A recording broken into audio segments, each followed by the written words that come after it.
Visi sveiciens jaunā gadā, laimīgi jums jauno gadu. Un es nedzirdēju, ko Edgars sākumā teica, bet īsi viņš ieskicēja. Un arī es šodien mazliet gribu runāt par līdzīgu tēmu. Bet ļoti interesanti, ka šis vārds man uzrunāja kādu laiku jau atpakaļ, kad es vēl pat nebiju iedomājies, ka tas varētu būt kādā veidā saistīts ar tādu jaunu gadu, jaunu nogriezni. Un es gribētu nosaukt šo svētrunu, ko Dievs lika manā sirdī, ar nosaukumu labā griba. Tātad, kā mēs zinām un kā mēs jau runājam, liekas, kaut kāds neliels atbalsts viņa ir. Kā mēs jau runājām, ir jauns gads, un jauns apņemšanās, centienu un mērķi. Un es domāju, ka ir ļoti labi, ja mums izdodas savas dzīves sfēras sadalīt tādās nelielos nogriežņos, lai izvērtētu virzību, attīstību, cik mēs tālu šajās lietās esam. Un pagājušajā svētdienā Jānis dalījās par Dieva principiem, par to, ka šo Dieva principu lietošana nes augļus. Tātad, ko tu sēji, to tu arī pļauj. Un strādājot lauksaimniecībā, es esmu pamanījis, cik svarīgi ir skatīties līdzi un monitorēt. Nepietiek ar to, ka tu kaut ko iesēji, un tad tu vienkārši beigās aiziesi saņemt augļus, tad visbiežāk tie augļi būs ne tādi, kādus tu vēlējies, vai viņi tur nebūs. Bet ir svarīgi laicīgi pamanīt kādas lietas, kas notiek šī auga dzīvē, tajā, ko tu esi iesējis. Un tādēļ ir ļoti labi lūgt un nospraust kādus mērķus un virzienu un regulāri to pārskatīt. Pie šī mēs atgriezīsimies arī pašās beigās. Bet tas, par ko es gribu runāt, lai kaut ko vispār sāktu darīt, lai kaut ko vispār sāktu sēt, lai kaut ko uzsāktu, ir vajadzīga labā griba, jeb apņemšanās. Par to jau, ko mēs šeit darījām aplīšos, man uzrunāja no vārda otrā vēstule korintiešiem 8, 10 līdz 11. Tātad 2. korintiešiem 8, 10 līdz 11. Un šī lietā mans padoms ir tāds. Tas jums ir pa labu, ka jūs pērn lietu iesākuši nevien ar darbu, bet arī ar labo gribu. Tagad pabeidziet iesākto darbu, lai labajai gribai seko arī izpildīšana pēc iespējas. Tātad, tas jums ir par labu, ka jūs pērn kādu lietu iesākuši nevien ar darbu, bet arī ar labo gribu. Tagad pabeidziet iesākto darbu, lai labajai gribai seko arī izpildīšana pēc iespējas. Konteksts šim vārdam ir par finansēm, par ziedošanu, bet es skatos un redzu, ka Dieva vārdā lielākoties visos Bībeles stāstos tie pamatojas uz cilvēku brīvprātību, gribu un vēlmi. Reti, kad kaut kas notiek, ka Dievs teica un visi piespiesti aizgāja, bet tās ir attiecības ar Dievu, tā ir ticība, tā ir pieņemšana tam, ka Dievs to teica, un tas ir lēmums, tātad labā griba. Un es gribu pat teikt, ka skatoties šos Bībeles piemērus, ka sirds attieksme ir galvenā ietekme, un tas ir galvenais virzītājs spēks vispār mūsu dzīvēs. Es izlasīšu no Mateja 21. nodaļas, 28 līdz 31.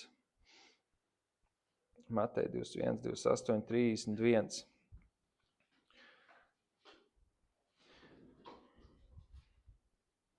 Bet kā jums šķiet, kādam cilvēkam bija 2 dēli, un viņš gāja pie pirmā un sacīja: Dēls, ej un strādā šodien manā vīna dārzā. Un tas atbildēja un sacīja: Jā, kungs, bet viņš negāja. Viņš aizgāja pie otra dēla un sacīja tāpat. Tas atbildēja un sacīja: Es negribu. Pēc tam viņam palika žēl, un viņš aizgāja. Kurš no šiem 2 ir darījis tēva prātu? Tie saka pēdējais. Dievs neuzlūko cilvēka vaigu, bet sirdi. Mēs ārēji varam teikt, ka es izdarīšu, es daru, mēs varam svētbijīgi būt un ārēji rādīt savu čaulu visādos veidos, bet tas, kas ir mūsu sirdī, tā dziļi iekšā, būs tas galvenais virzītājs spēks, vai mēs to izdarīsim vai nē. Un lieta tāda, ka Dievs to visu redz. Dievs redz tavu sirdi, un viņš neskatās pēc mūsu ārējiem darbiem, viņš skatās pēc tieši tavas sirds. Tātad pēc tavas labās gribas. Es varu izdarīt darbus, es varu izdarīt to ziedošanas darbu, bet ja man sirdī ir dusmas un priekš kam man vispār to vajadzēja darīt, tad Dievs neuzlūko manu sirdi. Līdzīgi bija arī Kainam un Ābeli. Viņi abi divi nesa vienādu upuri. Varbūt viens no zemes, otrs no dzīvnieka izcelsmes, bet abu upurs un mērķis bija vienāds. Bet viena sirds bija tālu prom no Dieva, un otrs to darīja Dievam par godu.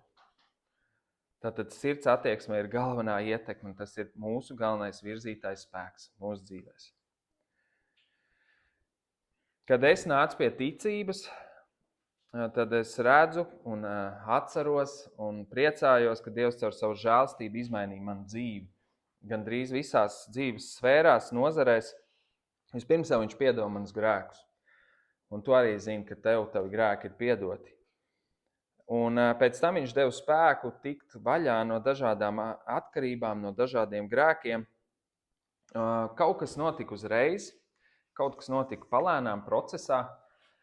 Par to varētu ilgi stāstīt un iedziļināties, bet tas, ko es tagad atskatoties uz to, redzu, ka to darīja vispirms jau Dieva gars manī. Bet viņš to darīja ar manu atļauju, ar manu gribu vai ar manu vēlmi, ar manu labo gribu. Kāpēc? Jo manī bija parādījusies ticība uz Dievu, mīlestība uz Dievu kā savu tēvu, kā savu autoru, kā savu radītāju, un manī bija dievbijība. Manī bija dievbijība, kur ir ļoti svarīgi saglabāt visā mūsu dzīves tālākajā posmā, ne tikai sākumā, kad mēs atgriežamies. Dievbijība, ka es gribu patikt tam kungam, es gribu patikt un darīt, kā tas kungs saka. Azartspēles, alkohols, smēķēšana, pornogrāfija, lepnība, aprunāšana, krāpšanās ar nodokļiem, dzīvošana ārlaulībā, dusmu izvirdumi, meli un citi grēki. Kā jau minēju, kāds tiek paņemts uzreiz, ar kādu ir vieglāk, ar kādu grūtāk, kaut kur ir vienkārši jāpieņem pavisam vienkārši lēmums, jo Dievs tās teica, tad es tā arī daru. Bet kādi bija tā ieaudušies, tā dziļi iesakņojušies, kad nācās cīnīties pat vairākus gadus. Un kādi vēl joprojām iznāk, kādi vēl joprojām nāks līdz pat pēdējai dzīves dienai. Ja Dievs kā ar nāzi varēja nogriezt azartspēles vai smēķēšanu, viņš noteikti varēja brīvi izdarīt ar pilnīgi vispārējo. Pareizi? Bet viņš nevienmēr tā dara. Viņš grib, ka mēs kopā ar viņu, uzticoties viņam, cīnamies labo ticības cīņu. Ka mēs ejam soli solī ar viņu, jo tajā mirklī, kad mums visi būtu perfekti un ideāli, tāda patiesībā mums pazūd, man jau Dievu nevajag, es pats esmu Dievs un es esmu perfekts. Un tad var gadīties šis velna stāsts, lepnuma stāsts. Ir vēl kāda garāka raksturvieta, kur es gribu nolasīt. Ebrejiem 12, 1-8.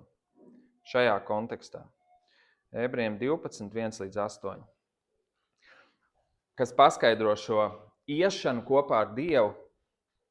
Tāpēc tad arī, kur ap mums visapkārt tik liels pulks liecinieku, dosimies ar pacietību mums noliktajā sacīkstē, nolikdami visu smagumu un grēku, kas ap mums tīnas, un raudzīsimies uz Jēzu, ticības iesācēju un piepildītāju, kas viņam sagaidāmā prieka vietā krustu ir pacietis, par kaunu nebēdādams un ir nosēdies Dieva tronim pa labai rokai. Ņemiet vērā to, kas panes tādu pārestību no grēciniekiem, lai jūs nepiekūstat savās dvēselēs pagurdami. Jūs vēl neesat līdz asinīm pretīm turējušies cīnīdamies pret grēku un esat aizmirsuši pamācību, kas jūs kā bērns uzrunā. Mans bērns, nenicini tā kunga pārmācību un nepagursti, kad viņš tevi norāja.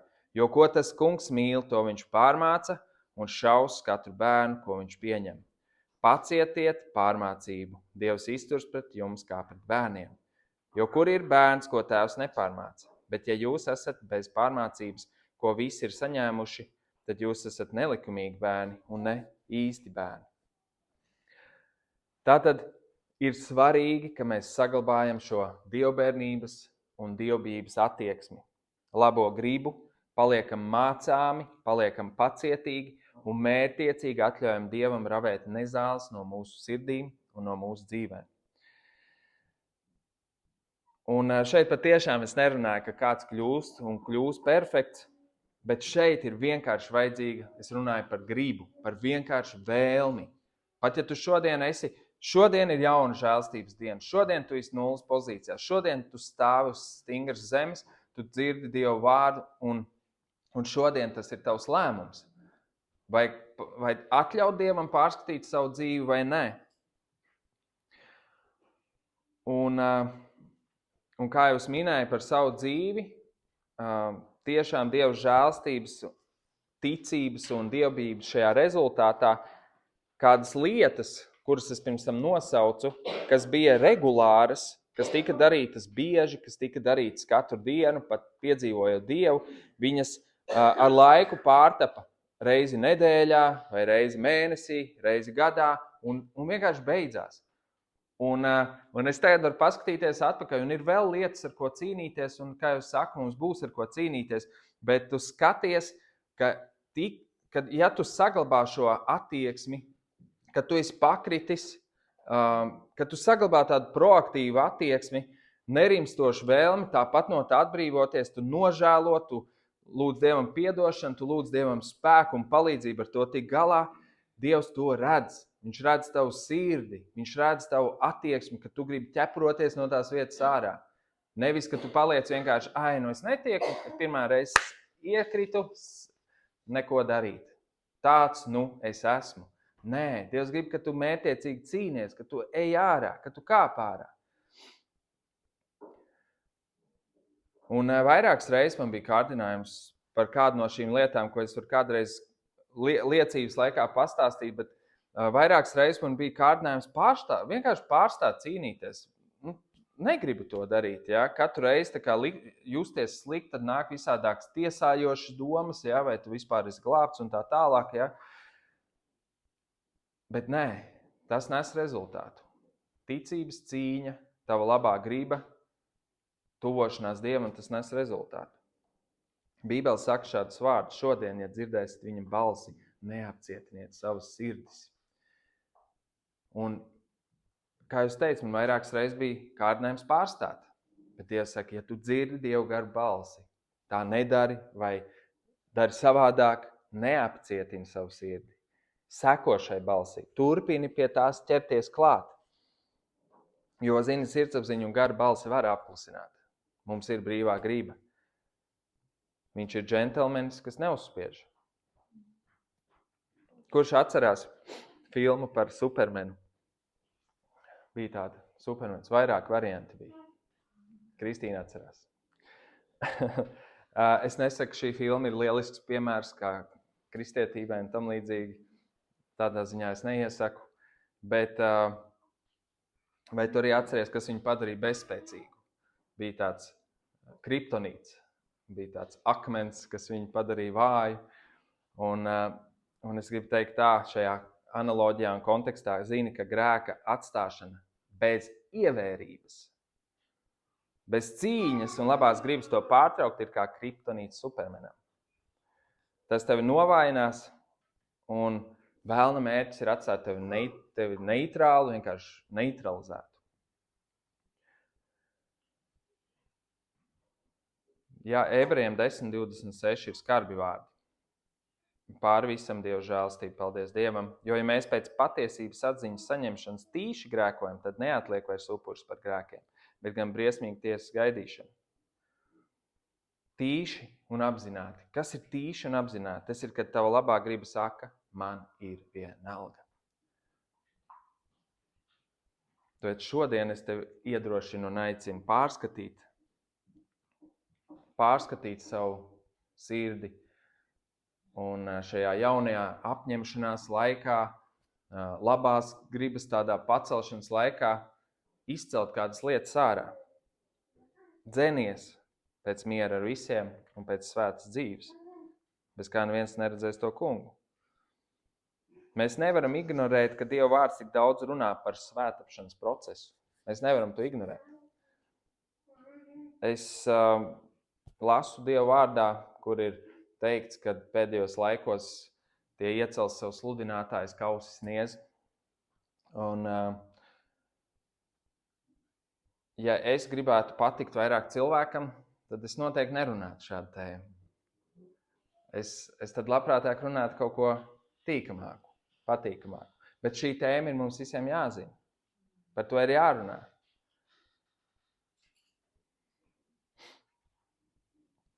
Mēs nevaram to ignorēt. Bet atceries, ka visa sākums ir labā griba. Tā ir ticības attieksme, kas savā ziņā tā kā atraisa viņa pārdabisko darbību tavā dzīvē.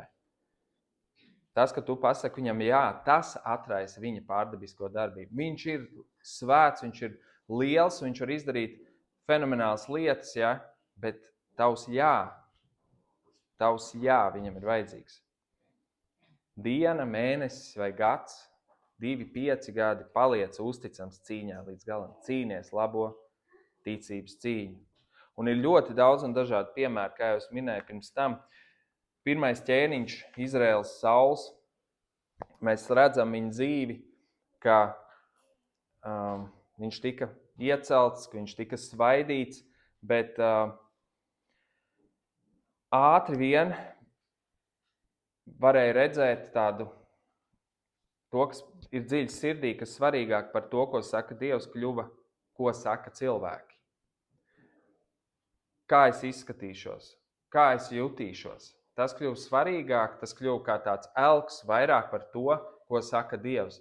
Ja Dievs teica, sagaidi priesteri, sagaidi Samuelu, kurš svētīs, kurš upurēs, tad viņš redzot, kad karaspēks izplūda, devās jau bailēs projām, viņš, es pats to izdarīšu. Tātad cilvēcīgs risinājums. Cits piemērs – Izraēls. Izraēls bija ar daudz ķēniņiem vēlāk, un mēs redzam, ka šo ķēniņu dzīves gala rezultāts un Izraēla valsts paša liktenis bija atkarīgs, vai ķēniņš atstāja kalnu elku svētnīcas vai nē. Tad vai viņš nostrādāja līdz galam vai nē, no tā bija daudz kas atkarīgs. Kādam bija labā griba, bet viņš kaut ko varbūt neizdarīja līdz galam. Cits bija daļēji, cits pilnībā teica, nē, mēs visu nopostīsim. Un šiem ķēniņiem bija rakstīti šādi vārdi. Viņš darīja to, kas ir taisnas tā kunga acīs. Citam gribas nebija vispār, un par viņu tika rakstīts, viņš darīja to, kas bija ļauns tā kunga acīs. Līdzīgs stāsts par labo gribu, stāsts par Caķeju. Stāsts par mazo muitnieku, mazā auguma vīru, kurš skrēja un rāpās kokā augšā, lai tikai Jēzu ieraudzītu. Un Jēzus viņam teica, Caķei, rāpies zemē, es pie tevis šodien gribu palikt. Pārējā apkārt viņš nesaprot, ko viņš dara. Tas tā ir ļauns vīrs, jā. Bet Caķejs piegāja pie Jēzus un sacīja, Kungs, pusi no savas mantas es gribu dot nabagiem, un ko es citiem esmu izspiedis, es 4kārtīgi gribu atdot. Tā bija viņa labā griba. Viņš piedzīvoja Dievu, viņš sastapa Jēzu, viņš gribēja atlīdzināt visu, ko viņš slikti izdarījis. Un Jēzus viņam atbildēja, šodien šim namam pestīšana notikusi. Šodien šim namam pestīšana notikusi. Un Jēzus pasludināja pestīšanu redzot nevis jau darbus, kas ir tāds punktiņš uz īgals, bet redzot viņu nodomu, sirdi un labo gribu.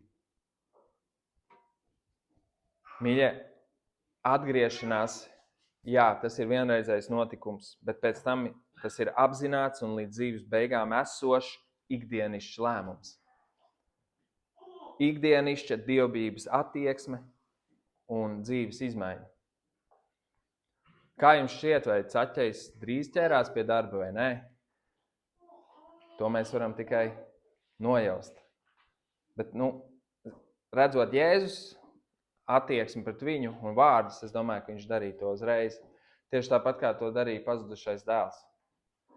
Pazudušais dēls, kurš pie atziņas nācis, cēlās un gāja pie savu tēvu.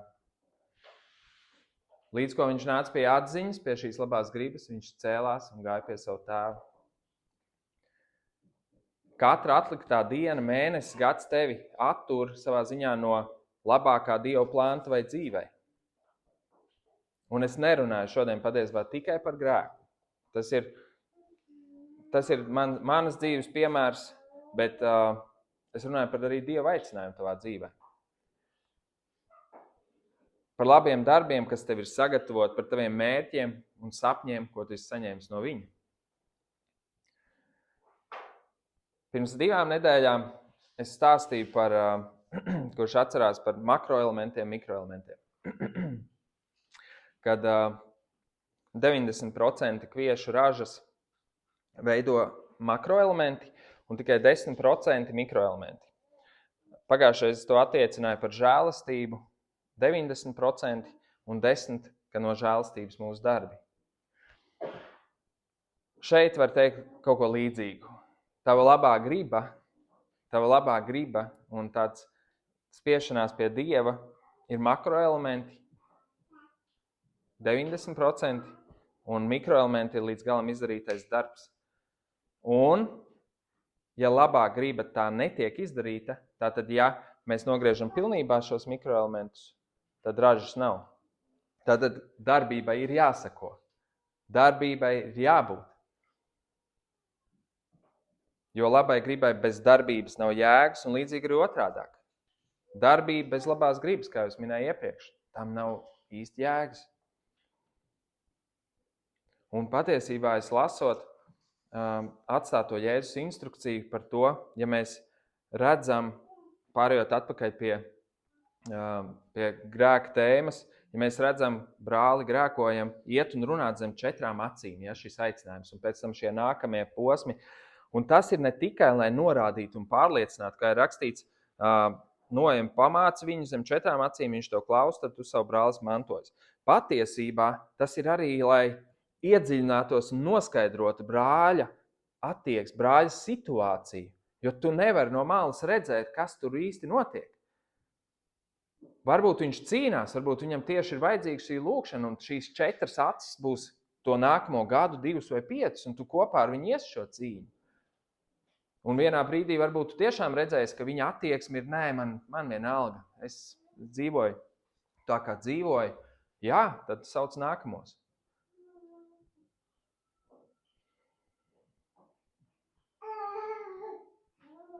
Labās gribas un dievbijības attieksme ir šāda. Jo taisnais krīt 7 reizes un ceļas atkal augšā.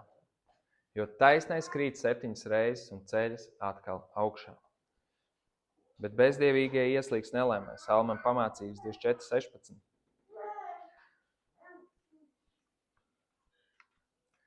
Un kā jau es teicu, es negribu runāt tikai, un mēs atgriezīsimies atkal pie apņemšanās. Mēs atgriezīsimies pie tā, ko mēs darījām sākumā, tikai personīgi. Un es šeit negribu runāt tikai par grēku, bet es gribu runāt tiešām par kaut kādām lietām, uz ko Dievs tev aicina. Lietām, kas ir tavā sirdī. Tikko bija vīru vakars, ar kādu brāli runāja, ka viņam reāli sirdī ir doties pie saviem brāļiem. Atkal doties pie saviem brāļiem, pasludināt viņiem evaņģēliju. Es to biju palicis malā. Un tā ir tā labā griba, un viņu vajag celt augšā. Viņu vajag celt augšā.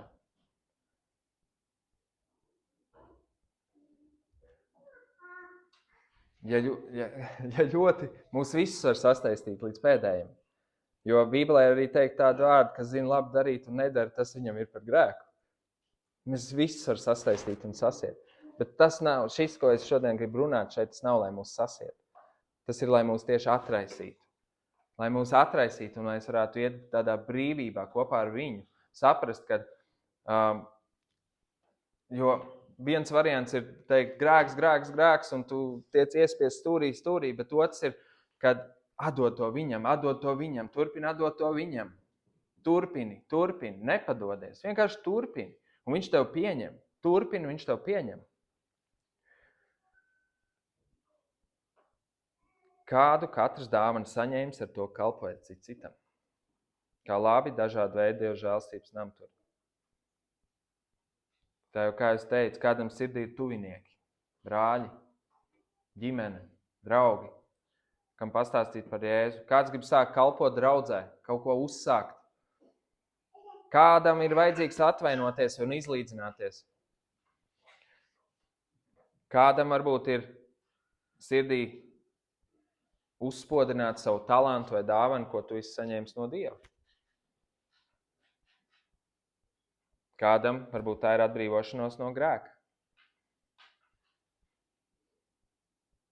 Kāds varbūt ir dedzīgi grib beidzot doties ar kādu brāli ielās. Lūk par kādu. Tas viss sākas ar labo gribu. Bet tādēļ, ka labā griba mēdz izplēnēt kopā ar emocijām, tāpēc šodien gribēšu tev aicināt uzlikt to uz papīra. Uzrakstīt to.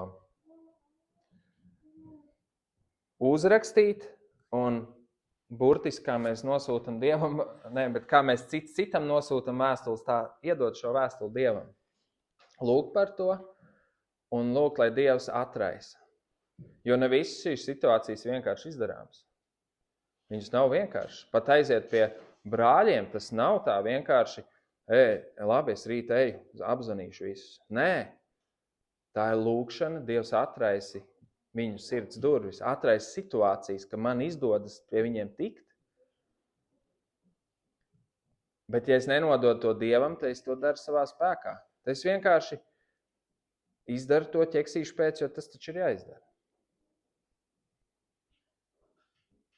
Uztic tam kungam savus darbus, tad tavu nodomu sekmēsies. To saka Dieva vārds. Uztici tam kungam savus darbus. Un es gribu šodien, ka mēs praktiski atkal padarbojamies, uzrakstam savas lietas.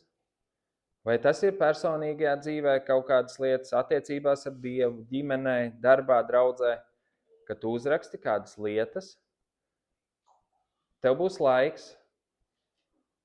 Tev būs laiks vienkārši būt pielūgsmē, tā kā kambarī, apsēsties pielūgsmes dziesmu atmosfērā, lai lūgtu un saprast, kas ir tās lietas, kuras tu gribi nodot Dievam, lai tās iet uz priekšu. Un man patīk 18. psalms, 30. pants, jo ar tavu spēku es sagrauju mūrus, un ar savu Dievu es pārvaru vaļņus. Šīs lietas, ko tu tur rakstīsi, priekš tevis ir kādi mūri, kādi izaicinājumi. Bet ja tu tos nodod Dievam, tad ar viņa spēku tu sagrauj mūrus. Ar viņa spēku tu pārvari vaļņus.